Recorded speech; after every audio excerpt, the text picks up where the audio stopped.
Mr. Gaff here, and today I'll be reviewing the NS-11A.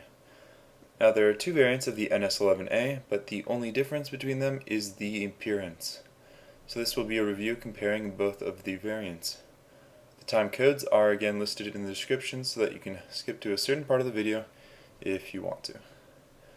So as I mentioned, there are two different variants that can be acquired. I'll get back to the pricing and purchasing at the end of the video. So the NS-11A is an assault rifle for the medic class of all factions. It is made by the neutral weapons manufacturer Nanite Systems, and it has both automatic and semi-automatic firing modes. The damage on the NS-11A is average for an assault rifle, with a starting damage at 143 damage at 10 meters or closer, and dropping down to 125 damage at 65 meters or further.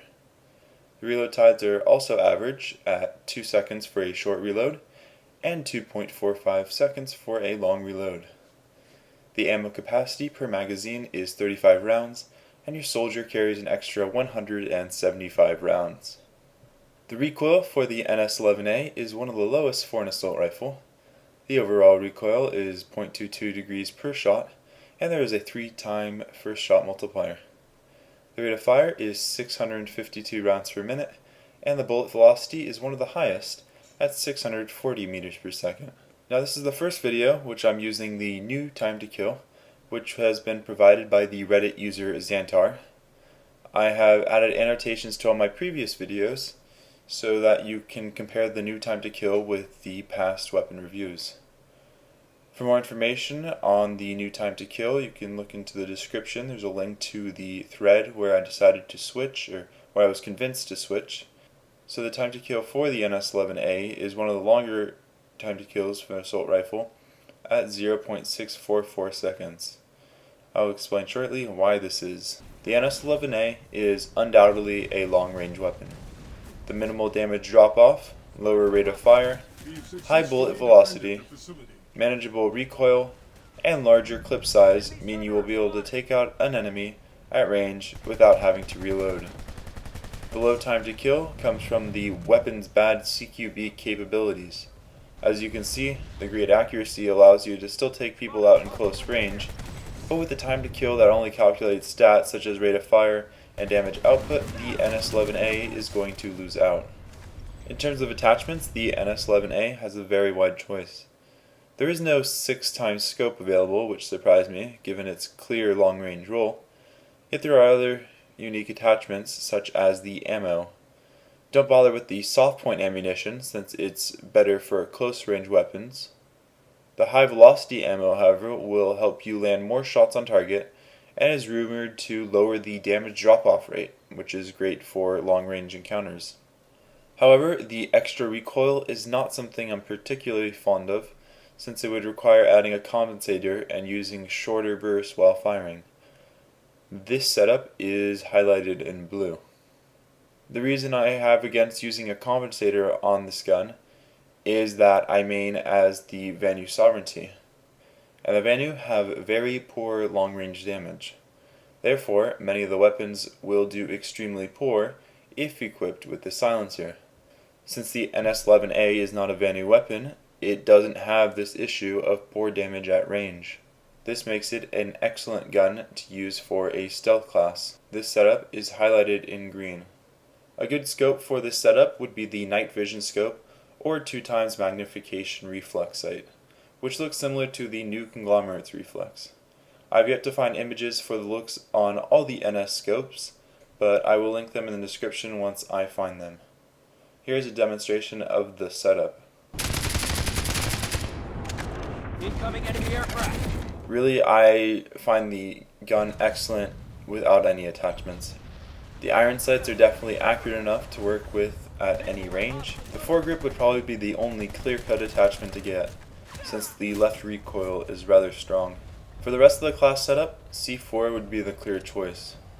I generally equip C4 to take out maxes, but with this weapon, C4 is useful to balance out the weapon setup's poor close range capabilities. If you can bait someone into an enclosed area, go ahead and drop the C4 near his doorway and wait in a corner. You should make note that you will need extremely quick reflexes for this, since C4 has a very small blast radius. If you don't have these 200 certs to acquire C4, just stay out of close range encounters, and you should dominate the playing field. In terms of ratings, the NS-11A is my highest rated gun, currently, at an 8.5. I also dropped the battle rifles down to a 7.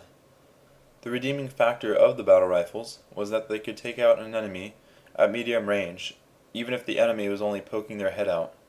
But as you've seen in the last couple of clips, the NS-11A can do the same thing while putting out even more damage.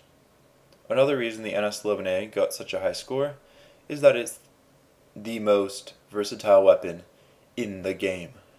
Not only is it the best weapon at medium to long range, it can also be used by every single faction. It gives the Vanu better damage at range, the NC more manageable recoil, and the TR better accuracy at range. In my opinion, the faction that profits the most from this weapon is the Vanu. The NC have the Rebel DMR, and the TR have the Saber. The Vanu variant of these long-range assault rifles is the CME, and it's garbage. So the NS-11A fills that space quite nicely for the Vanu sovereignty. Now for pricing and buying this weapon. You may have noticed that the platinum version of the weapon is available as a special offer from GameStop stores when you buy a station cash card. Buying it this way is the cheapest in terms of station cash output. Even if you bought a Walmart station card and got the extra 500 station cash, this weapon costs 700 station cash, so the GameStop card is a better offer. However, not everyone has a GameStop where they live. If that's the case, you can contact me and I'll send you a code for a $15 card that I purchase. Obviously, you still have to pay for it. I'm not entirely sure how long I will be doing this, and I haven't worked out the details yet, so check the description for information. If you're interested, leave me a comment and I'll sort it out. Otherwise, you can go the way my channel would support, which is the free way, and save up your 1,000 certs. It would probably take you a week or two, but you definitely won't regret it. So that's it for the weapon review. I will be reviewing the Rebel DMR, Saber, and Thanatos next, followed by some of the other weapons that have been requested. I've set up a poll which is linked in the description so that you can decide on which weapon you would like to see next out of the ones that have been requested. Thank you for watching, and I'll see you next time.